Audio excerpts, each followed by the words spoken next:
Okay, Kaveri, I am continuing the class. This is not over. Topic is not over. Calls in areas already. You mentioned, no, once again explain. I did not explain, just simply I gave an introduction. చూడండి, calls in arrears అంటే మనం last date mention చేస్తాము, amount ఏమని చెప్తాము share holders దగ్గర నుంచి. కానీ last date తర్వాత కూడా అమౌంట్ రాలేదనుకోండి, ఎంతవరకు అయితే రాలేదో దాన్ని కాల్స్ ఇన్ ఏరియర్స్ అంటామండి. So it is that amount which is not paid by the share holders in spite of receiving a call from the company to pay the amount. Last date అయిపోయినాక ఇప్పుడు examination fee, ఇప్పుడు CP get ఇంకా notification లో ఇంకా date ఉంది కదండి, ఇప్పుడు కట్టవలసిన వాళ్ళంతా ఫైన్ తో కట్టాలి, అవునా? లాస్ట్ డేట్ ఎప్పటి వరకు ఉందండి? What is the last date to pay with fine? Yes, any idea? దాదాపు ఫస్ట్ వరకు సెకండ్ వరకు ఉన్నది అనుకోండి ఫర్ ఎగ్జాంపుల్. మిగిలిన వాళ్ళందరూ with fine, they have to pay with fine. So similarly ఒక కంపెనీ షేర్ అమౌంట్ కట్టమని పిలిచినప్పుడు కట్టకుండా ఉంటే ఎంతవరకు కట్టలేదో ఆ amount, that amount will be known as calls in arrears. It is that amount which is not paid by the share holders in spite of receiving a call from the company.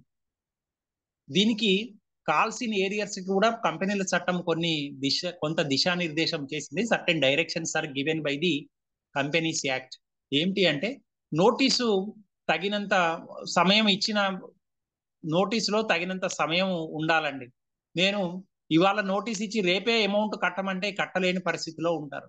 ఇప్పుడు మీకు కూడా CP get entrance fee date వచ్చినాక కనీసం ఒక 2 weeks 3 weeks 2 వారాలు 3 వారాలు ఇస్తారు కదా. అంతేగాని ఈ రోజు డేట్ చెప్పి ఈ రోజు పేపర్లో నోటిఫికేషన్ ఇచ్చి రేపే లాస్ట్ డేట్, రేపు దాటినాక మీరు ఇంత ఫైన్ కట్టాలి అని అన్నారు కదా. అలానే కాల్సిన ఏరియర్స్ చెప్పబడాలి అంటే company should give certain time, specified time period. దాంట్లో క్లియర్ గా ఉండాలి, నోటీసు ఇష్యూ చేయాలి, అందులో టైం స్పెసిఫిక్ గా ఉండాలి. సుమారు 10 రోజుల్లో కట్టండి అట్లా ఉండద్దు. Should be specified, exact date should be specified. ఈ డేట్ వరకు కట్టండి క్లియర్ గా మెన్షన్ చేసి ఉండబడాలి.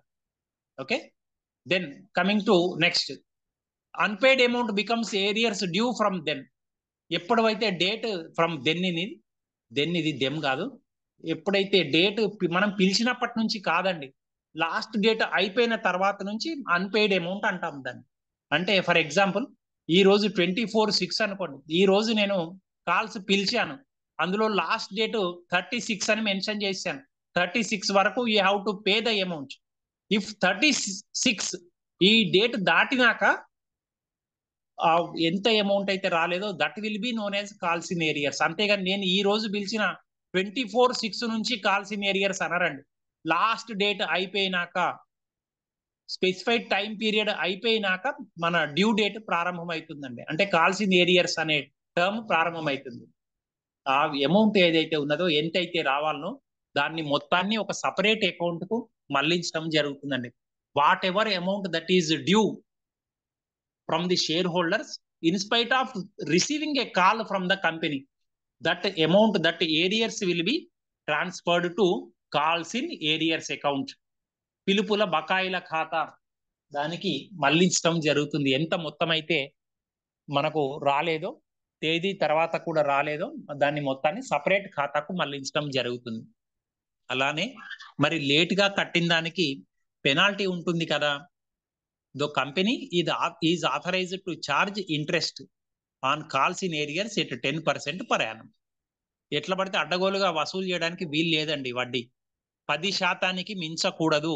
ఇంతకు ముందు 10% సంబంధించిన టాపిక్ ఇంకోటి కూడా వచ్చింది. ఎక్కడ వచ్చిందండి 10%? Where we came to know about 10% in the previous class. Yes, మీకు 10% కు మించరాదు అని ఒకటి చెప్పాను ఇంతకు ముందు క్లాస్ లో. Very good, very good, very good.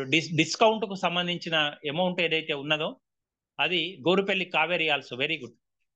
Company share value మీద ఇచ్చే డిస్కౌంట్ 10% మించరాదు. కాల్స్ ఇన్ ఏరియర్స్ కు వసూలు చేసే వడ్డీ రేట్ కూడా 10% మించకూడదు. ఇవి స్పెసిఫికేషన్స్ కంపెనీ అకౌంట్ నిర్దేశించినవి. I hope it is clear. Coming to చూడండి, అట్లానే మరి ఇవ్వకపోతే ఏం చేస్తారు? కొంత టైం ఇస్తారు. కొంత టైం ఇచ్చినాక ఏం చేస్తారండి? వాటాలను జప్తు చేయటం అనేది జరుగుతుంది. మనం సినిమాలలో చూస్తుంటాం, పేపర్లలో చూస్తుంటాం. మనకు బాకీ ఉన్నవాడు బాకీ ఇవ్వలేదు అనుకోండి, ఏం చేస్తామండి? కోర్టు ద్వారా నోటీస్ పంపిస్తాం, ఆస్తులను వేలం వేసి మనకు రావాల్సింది రాబట్టుకుంటాం. సో అట్లనే కంపెనీ రెండు రకాలుగా తనకు రావాల్సిన బకాయిని వాటాదారు నుంచి తీసుకోవచ్చండి. Company can collect in two ways the amount that is due from the shareholders. One, it can file a case against the shareholder. ఒక కోర్టు మే షూ అంటే ఫైలింగ్ ఎ కేస్ అన్నట్టు, కేసు వేయచ్చండి. లేదా it may forfeit his shares అంటే వాటాలను జప్తు చేయవచ్చు, లేదా కోర్టులో కేసు వేయవచ్చు. సాధారణంగా కోర్టులో కేసు వేయటం అనేది కంపెనీ చేయదండి. Because if you go to court it will takes years together. కోర్టుకు పోతే సంవత్సరాల తరబడి కోర్టుల చుట్టూ తిరగాల్సి ఉంటుందండి. అందుకని కంపెనీ ఏం చేస్తుంది అంటే వాటాలను జప్తు చేస్తుంది. ఆ జప్తు చేసేటప్పుడు ఈ క్రింది కండిషన్స్ ఉన్నాయండి. ఇక్కడ అంటే స్క్రీన్ మీద మీకు కనపడుతున్న కండిషన్స్ ను సంతృప్తి పరచాలి. ఎట్లా పడితే అట్లా కండిషన్స్ లేకుండా, టర్మ్స్ లేకుండా మనము జప్తి చేయడానికి అవకాశం లేదండి. సో ఆ కండిషన్స్ ఏమిటి అంటే, నాన్ పేమెంట్ అయి ఉండాలి, నిర్ధారిత డేట్ మనము నిర్దేశించి ఉండాలి. అది ఆ పేమెంట్ డేట్ వరకు కూడా డబ్బులు రావడానికి అవకాశం ఉండకుండా ఉండాలి. First one is non payment should exist first of all. Then secondly, in articles of association it should be mentioned clearly. మన కంపెనీ నియమావళి అంటాం, అందులో ఖచ్చితంగా పేర్కొనబడాలి. గడువు తేదీ దాటితే ఎవరైనా బకాయి ఉంటే, పిలుపులలో బకాయి ఉంటే వాళ్ళ యొక్క వాటాలను జప్తు చేయడానికి అవకాశం ఉంది, కంపెనీకి అధికారం ఉన్నది అనేది నియమావళిలో పేర్కొనబడాలి. It should be clearly mentioned in articles of association. అట్లానే జప్తు చేస్తున్నామని చెప్పి రాత్రికి రాత్రి ఇంటి మీద పడి జప్తు చేయడానికి అవకాశం లేదు.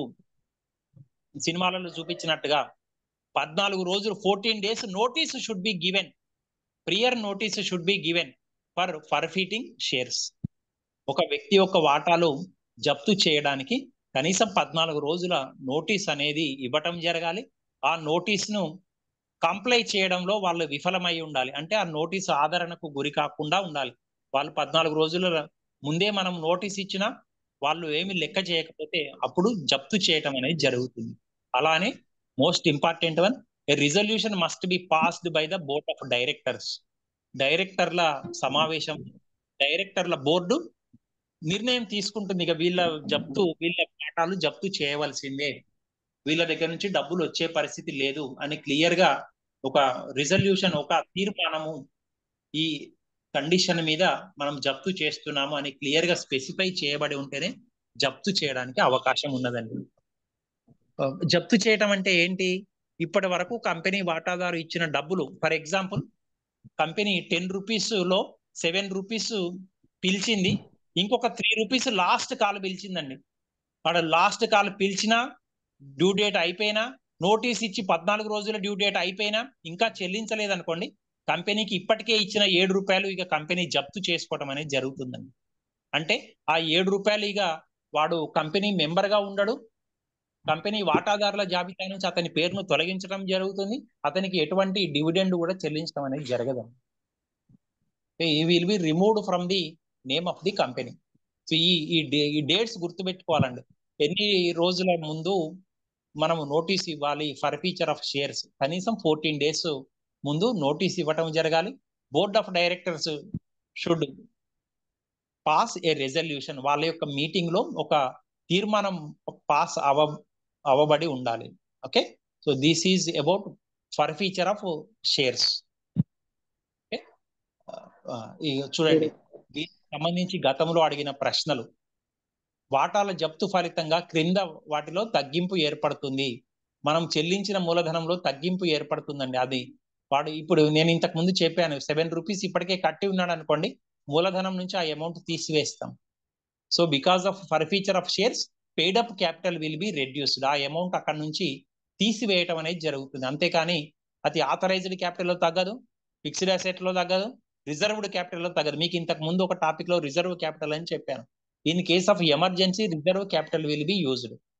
So if shares are forfeited it will be reduced from paid up capital. చెల్లించిన మూలధనం నుంచే తగ్గింపు అనేది ఏర్పడుతుందండి. ఆ పాయింట్ మీరు గుర్తుపెట్టుకోవాలి. అట్లానే the share forfeited account is shown on the, ఎక్కడ చూపిస్తాము అంటే remember it will be shown along with share capital. వాటా మూలధనంతో పాటే ఎంత జప్తు చేశాం మనము అనేది కూడా చూపించడం అనేది జరుగుతుందండి.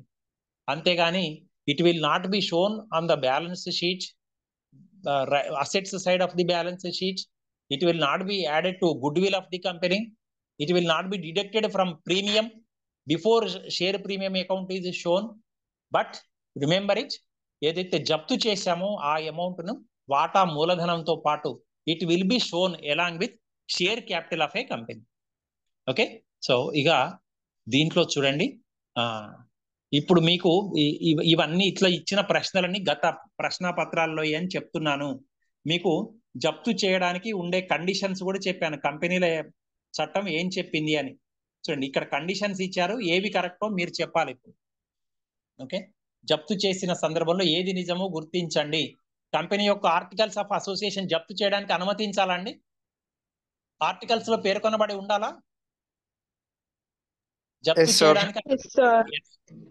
ఓకే, డైరెక్టర్ల బోర్డు వాటాదారునికి జప్తు చేయడంపై నోటీసు అందించాలా? ఎస్, అందించాలి కదా. నోటీసు లేకుండా జప్తు చేయడానికి అవకాశం లేదు. ఓకే, నెక్స్ట్ వన్, ఎలాంటి స్పష్టత లేకుండా జప్తు విషయాన్ని నేరుగా తెలియజేసే అధికారం బోర్డ్ ఆఫ్ డైరెక్టర్స్ ఉందా అండి? ఏమి ఇష్యూ చేయకుండా? లేదు. థర్డ్ది రాంగ్. ఓకే, వాటాలు జప్తు చేయబడిన వ్యక్తి కంపెనీ వాటాదారుగా ఉండలేడు కదా, మీకు చెప్పాను కదా. అంటే లిస్ట్ లో వాడు his name will be removed from the company's name. Company's shareholders list is with name will be removed. Okay, కాబట్టి ఫస్ట్ పాయింట్ కరెక్టే ఉందండి, సెకండ్ పాయింట్ కరెక్టే ఉంది, ఫోర్త్ పాయింట్ కూడా కరెక్టే ఉంది. Now coming to fifth point. Company refunds 50% of the amount paid by the share holder on forfeiture of shares. ఉందండి company వాటాదారు ఇప్పటికే చెల్లించిన మొత్తంలో 50% ఏమైనా చెల్లిస్తున్నదా? నో, అటువంటి కండిషన్ లేదు కదా. మీకు ఇంతకు ముందు ఎగ్జాంపుల్ లో చెప్పాను నేను, 7 రూపాయలు వాడు ఇచ్చాడు, ఇంకా 3 రూపాయలు ఇవ్వాలి. ఇవ్వకపోతే 7 రూపాయలు కంపెనీ తిరిగి ఇవ్వదు. అతని పేరుని కంపెనీ యొక్క వాటాదారుల జాబితా నుండి తొలగించడం అనేది జరుగుతుంది. కాబట్టి in this question option 1 is correct, option 2 is correct, option 4 is correct.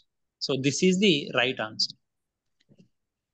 అర్థమైందండి? I hope it is clear to you. Okay, so next, ఇవన్నీ జప్తుకు సంబంధించిన ప్రశ్నలండి. అలానే ఇంకొక ప్రశ్న, జప్తు చేయబడిన వాటాలను తిరిగి డిస్కౌంట్ కు జారీ చేసినప్పుడు ఆ డిస్కౌంట్ ఏ ఖాతాకు డెబిట్ చేస్తారు? Discount allowed on the reissue of forfeited shares is debited to, remember share forfeiture account. కొత్తగా షేర్ ఫర్ఫీచర్ అకౌంట్ అనేది ఏర్పాటు చేస్తారు. దానిని డిస్కౌంట్ కు జారీ చేసినప్పుడు ఆ వాటాల జప్తు ఖాతాకే డెబిట్ చేయటం అనేది జరుగుతుంది. You remember this point. Okay, next, this is problem point.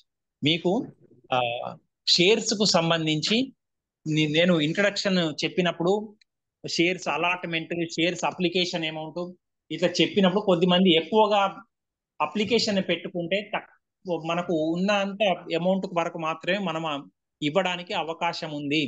మరి ఏ బేసిస్ మీద కేటాయిస్తారు అనడాన్ని ప్రోరేటా బేసిస్ అంటారని చెప్పాను. ప్రోరేటా. ఇప్పుడు చూడండి ఒక ఎగ్జాంపుల్, ఇక్కడ గతంలో వచ్చిన ప్రీవియస్ క్వశ్చన్ పేపర్ లో ఈ ప్రాబ్లం ఇవ్వటం జరిగిందండి. A company invited application for subscription of 5000 shares. Company 5000 వరకు వాటాలు ఆహ్వానించిందండి, వాటాలు కొనమని ఆహ్వానించింది. But how many applied? The applications were received for 6000 shares. పిలిచింది 5000ఏనండి, కానీ ఎంతమంది అప్లై చేశారండి? 5000 షేర్స్ కు అప్లై చేసుకోమని అడిగితే 6000 అప్లై చేశారండి.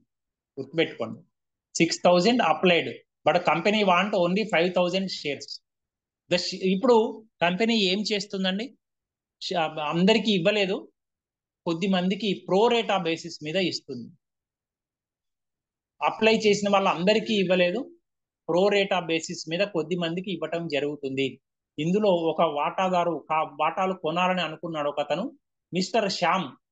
అతను అప్లై చేశాడండి. ఎన్నిటికి అప్లై చేశాడు? 180 షేర్స్ కి అప్లై చేశాడు. He applied for 180 shares. How many shares would be allotted to him. ఇప్పుడు 6,000 వాటాలు జారీ చేస్తే, సారీ 5,000 వాటాలు కొనమని అప్లికేషన్ ఆహ్వానిస్తే 6,000 అప్లై చేశారు. ఇందులో ఒక వ్యక్తి శ్యామ్ అనే వ్యక్తి 180 షేర్స్ కి అప్లై చేశాడు. అప్పుడు ఎన్ని షేర్స్ కేటాయించడం జరుగుతుంది అంటే ఇదండి ఫార్ములా చూడండి. Number of shares issued, number of shares by number of shares applied by the public into specific persons application. చూడండి 5,000 వరకు అప్లై చేయమని పిలిస్తే 6,000 మంది అప్లై చేశారు. 5,000 is called, 6,000 applied. A single person applied for 180 shares. 5,000 by 6,000 into 180 చేస్తే మీకు answer వస్తుందండి. చూడండి ఈ ఇక్కడ వేస్తాను, నీట్గా వేస్తాను. 5,000 ఎంత కాల్ ఫర్ చేశారో దాన్ని పైన వేసుకోవాలండి. ఎంతమంది అప్లై చేశారో, ఎన్ని అప్లికేషన్స్ వచ్చినాయో దాన్ని కింద వేసుకోవాలి. The company called up shares, number of shares should be written at the top. Applied shares, number of applied shares should be written at the bottom. అంటే specific person who applies for a number of shares, how many number of shares ఈ applied should be written at the right side. ఇప్పుడు మీరు కొట్టేస్తే 3 zeros పోతాయండి. 6 into 3 18. ఇక్కడ ఇంకొక 0 మిగిలి ఉందండి, 0 వేసుకుంటాం. 5 into 30 150 అండి. Our answer will be 150. అర్థమైందండి ఎట్లా వచ్చిందో? Is it clear to you?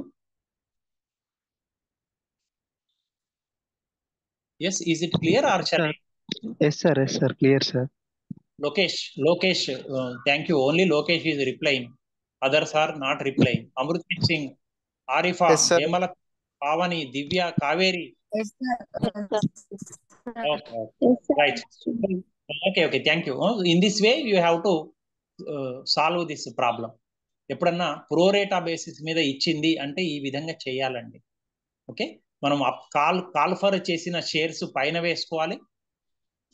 ఎంతమంది అప్లై చేశారో, ఎన్ని అప్లికేషన్స్ వచ్చినాయో అవి కింద వేసుకోవాలి. దెన్ ఒక స్పెసిఫిక్ పర్సన్ ఎన్నిటికి అప్లై చేశాడో అది మల్టిప్లై చేయాలండి దాంతో. అప్పుడు మీకు ఆన్సర్ అనేది వస్తుంది. Then you will get to know the answer. Okay, చూడండి.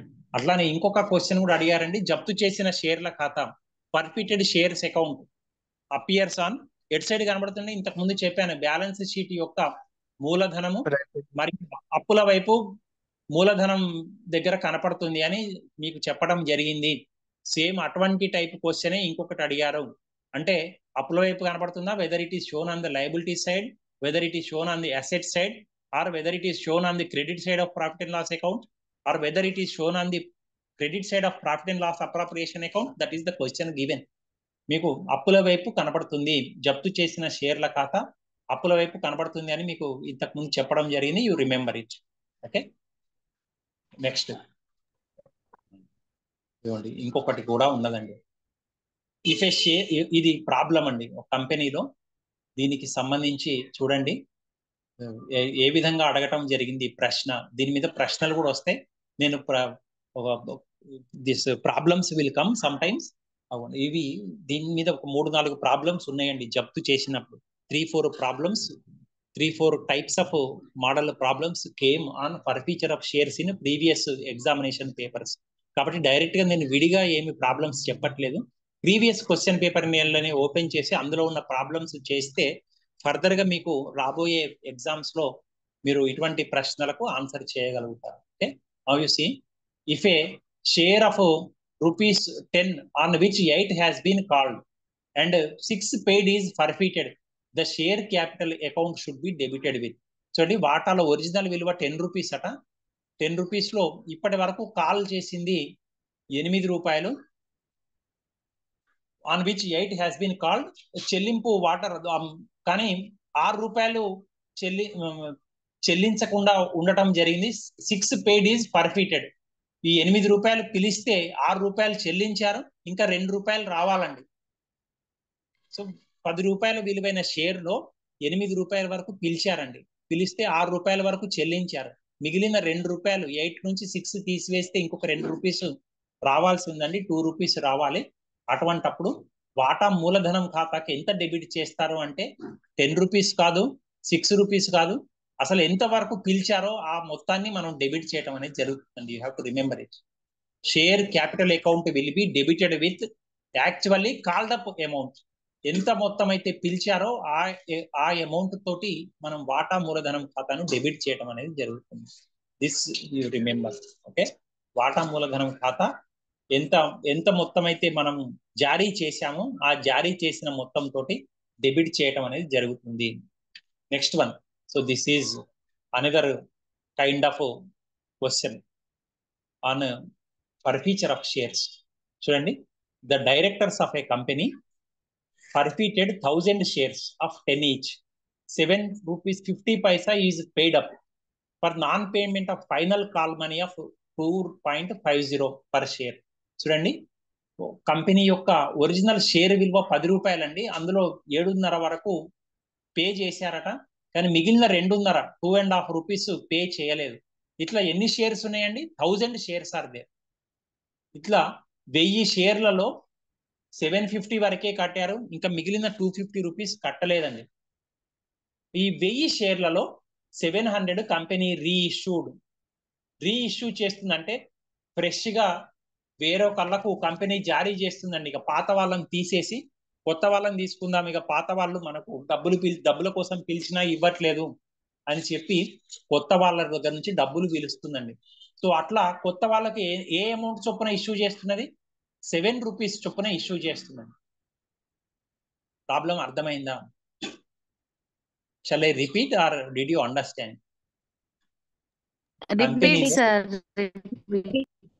ఓకే, ఎందుకంటే ప్రాబ్లము మీకు చదవటం రావాలి.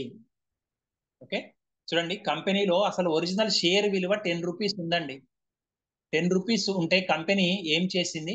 10 రూపీస్ కాకుండా ఇప్పటి వరకు 7.50 పే చేశారటండి. ఎంతమంది? మొత్తం 1000 షేర్స్ లో 750 పే చేశారు.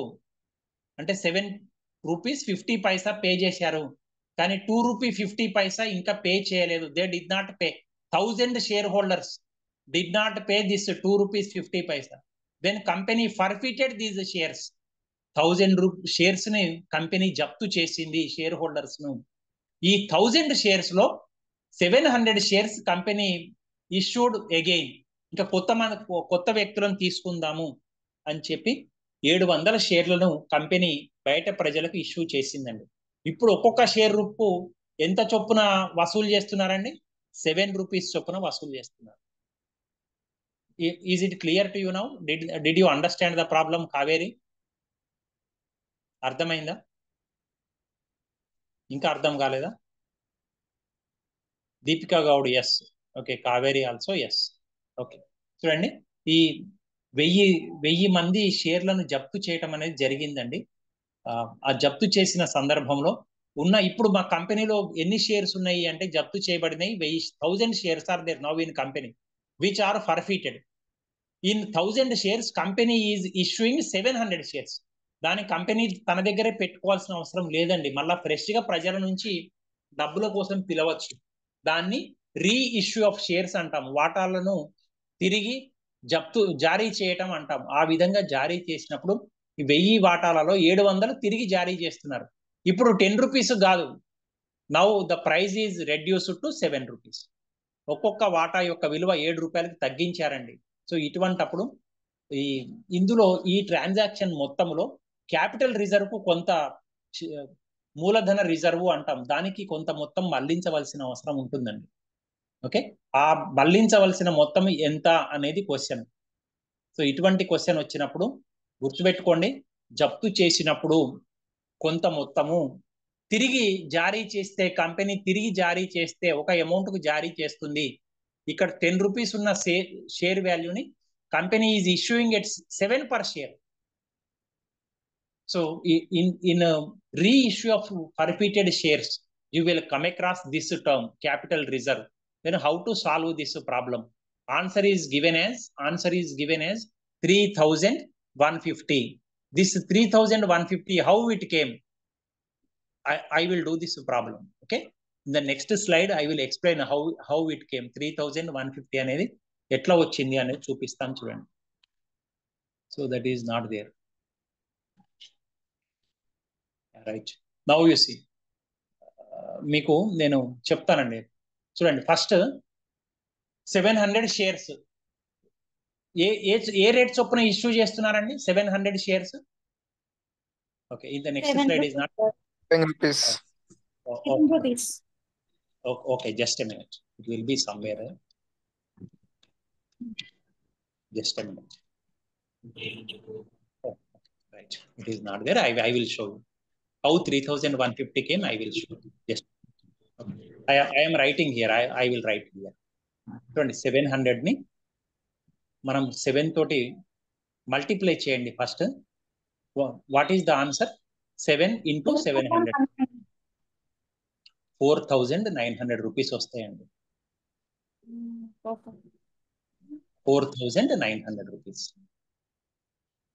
Okay, now two final call money ఎంత ఉన్నదండి? ఎంత డ్యూ ఉన్నదండి? 2 రూపీస్ 50 పైసా, 2 రూపీస్ 50 పైసా డ్యూ ఉన్నదండి. ఓకే, 2 రూపీస్ 50 పైసా ఇంటూ 700 వేయండి. What is the answer? 2.5 into 700. What is the answer? Yes, please you tell me the answer. 700 into 2.5. 1750, sir. 1750, sir. 1750 rupees. 50. Okay, right. Now, ఈ 4900 నుంచి 1750 తీసివేయండి. What is the answer? 3150, sir. 3150. Yes, ఏదో అన్నారండి. 3150. 150. 3150. Okay, 3150. So ఈ విధంగా చేయాలండి. Capital reserve కు ఏ విధంగా మళ్ళించాలి అంటే 3150 ఈ విధంగా వచ్చిందండి. So that is the answer. So exactly ఎన్ని రీఇష్యూ చేశారో అది చూసుకోండి. 700 షేర్స్ ఆర్ రీఇష్యూ. వీటిని ఒక్కొక్క దాన్ని మళ్ళొకసారి క్లియర్ గా చేస్తాం చూడండి. Just I will rub it and I will clearly do it. I will clear.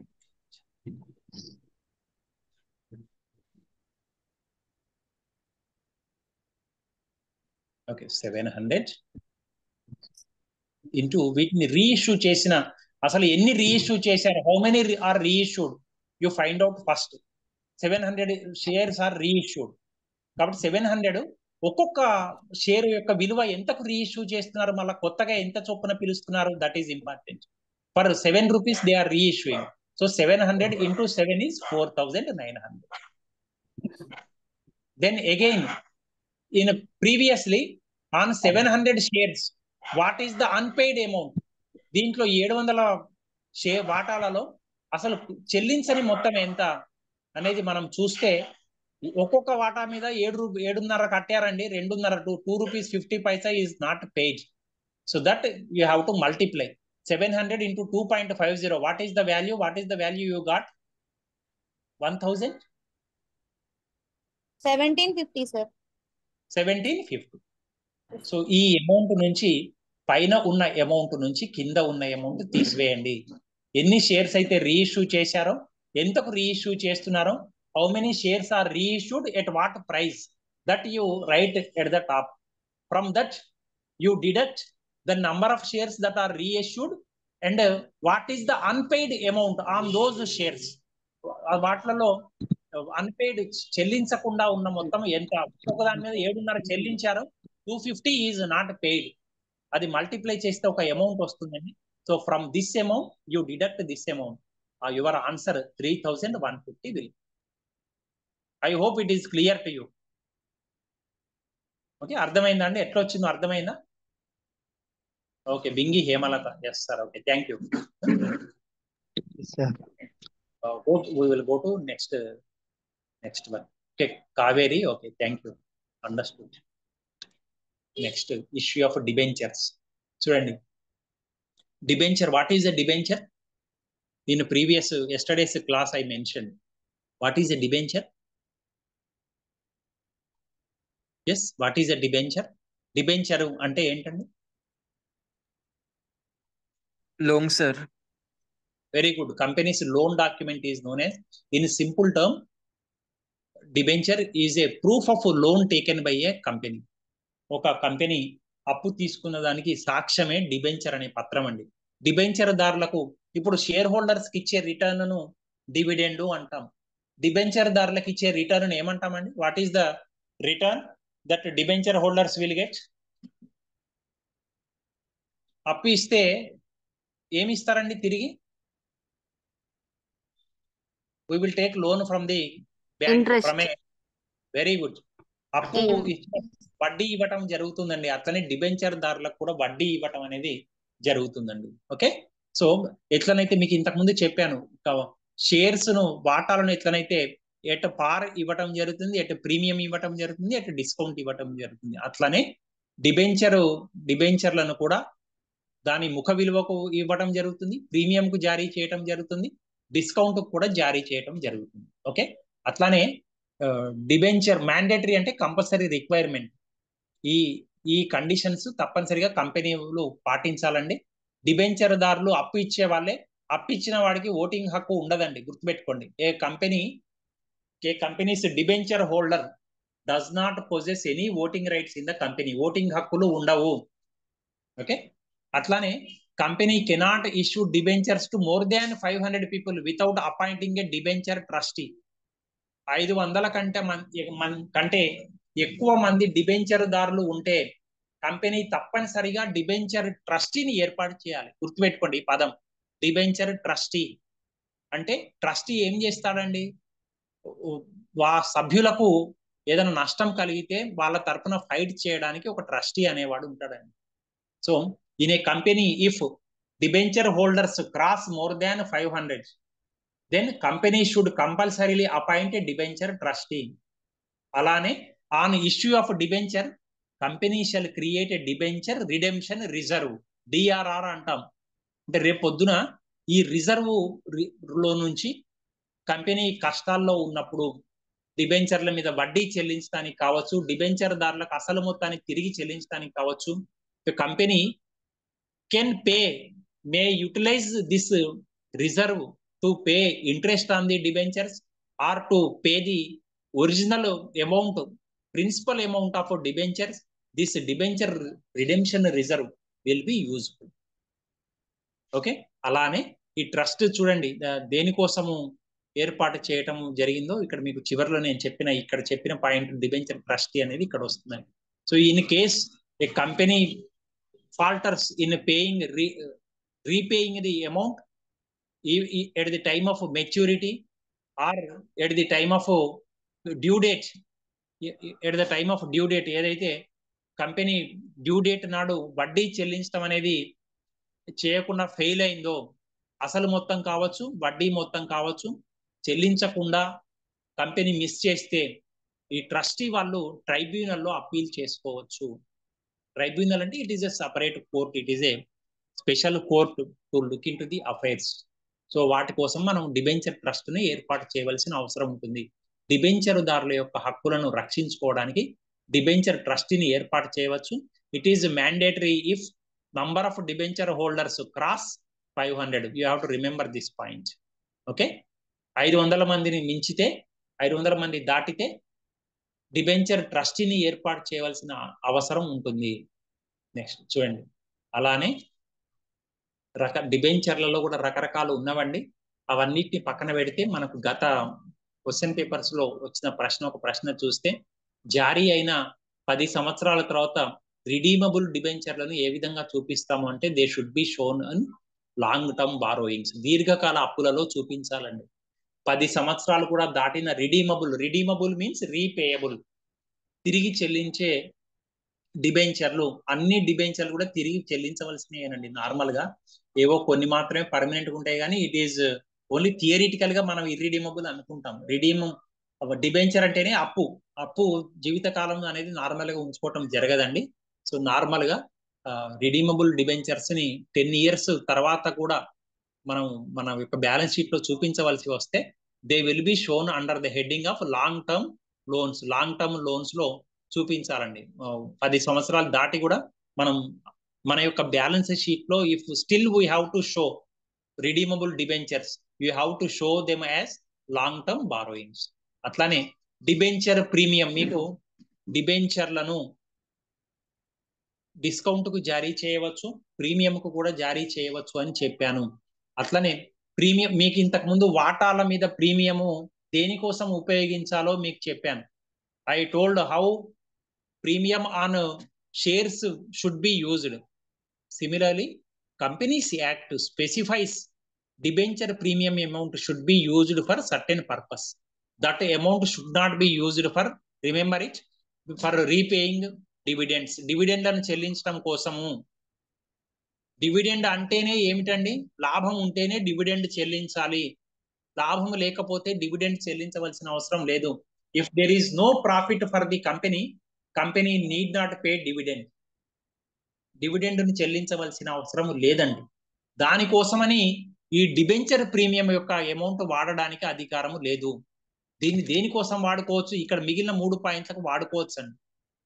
So they can use the debenture premium to write off discount on issue of shares or debentures.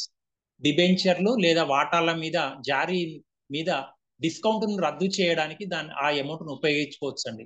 అలానే that amount can be used to write off the premium on redemption of shares or debentures.